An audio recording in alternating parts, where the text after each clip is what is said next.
Alright, this is step 2 on replacing the clutch on the 2004 Matrix. Took a little breather just a second ago to go ahead and get some Aleve and some Gatorade because it looks like it's going to be a long day. These axles were a little bit of a bear to get out.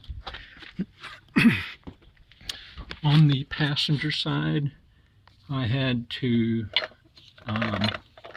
use a punch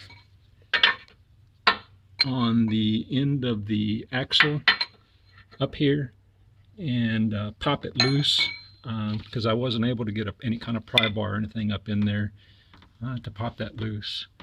On the driver's side, the only way I can get in there was with a pry bar, and I had to get up in here to pop it loose, and again that was a bear just to be able to get up in there. So you'll notice I have a little short pry bar. They sell a kit that has like 3 or 4 different lengths, so if you have the short one, it'll make it a little bit easier if you don't have your car jacked up very well.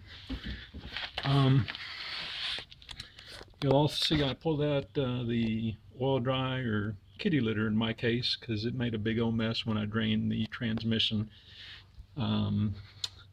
If you don't want to make a big mess, you might just go ahead and leave your fill plug in there and just remove the drain plug. It'll pour out slower. It poured out at more than 2 quarts of fluid, so you'll need to have a pretty good sized pan. I didn't have a big enough container, and so it made a little bit of a mess. Breaking the ball joints loose. Just a FYI, they make a fork which you can rent at AutoZone that goes in here, and you hammer it in to go ahead and break it loose. I was taught the old way of basically just hitting it with a good sized sledgehammer, in this case a pretty good sledgehammer, and hitting it right there. Now I did put the nut back on so that I wouldn't accidentally hit the threads on the ball joint and strip that out. But you'll know when it breaks loose, because also it'll just pop down just a little bit, and you'll be able to move the control arm down fairly easy. Once you get that done, then you can disconnect that fairly easy without having to jack anything else up, and work this assembly out of the way to go ahead and get the axle out. You'll also see my makeshift engine stand once I get ready to remove the transmission, so it'll hold up the engine while I've got my other jack underneath the transmission.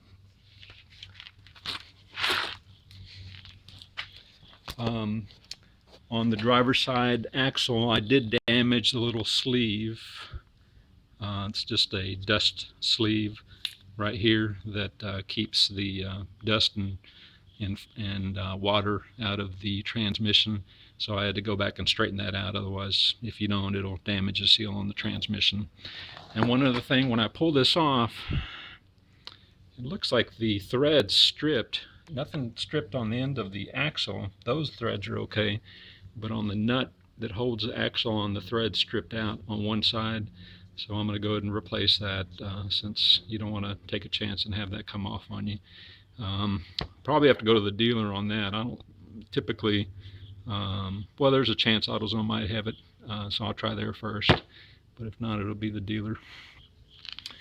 So that's all for now. Underneath, up top, what I've started to remove, I removed the battery, the little tray underneath the battery, the air filter housing assembly, including the hose that goes here. Make sure that you put something inside here, because you don't want anything dropping down in there, any dirt or anything, because that's going straight into your combustion chamber. Anything you put in there, make sure it's visible so that you remember to take it out. A real common mistake is people leave something in there and they go start it up, and it basically sucks it into your engine and causes more damage. So just make sure it's something that's very visible so that you can remove it later. So I'm at the point now where I will be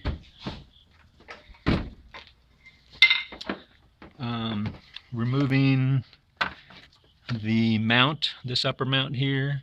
There's a lower mount there. I'm not sure if that's going to have to come completely out, and there's probably Yeah, there's another mount back here, and I'm not sure what I'm going to have to do on that one yet. I will probably remove this assembly just to get it out of the way, give me more room to work with, because I know I do have to undo the linkage for the shifter. There's 2 bars there, but I think it's just clips that hold that on. I don't think that's that big of a deal. And then I will be removing the slave cylinder as well. And the once I've done all that, then I'll go ahead and look for the starter, because I know the starter's got to come off before I can start disconnecting the transmission. As you're doing all this, once you start breaking the motor mounts loose, make sure you have your transmission jack up underneath the transmission, since there's nothing holding up this side of the engine transmission assembly at that point. Not sure if I'm going to disconnect the hose yet. I may not have any issue to mess with the cooling system. I'd rather not do any extra work. That's it for now, and I'll keep you updated on what happens after this.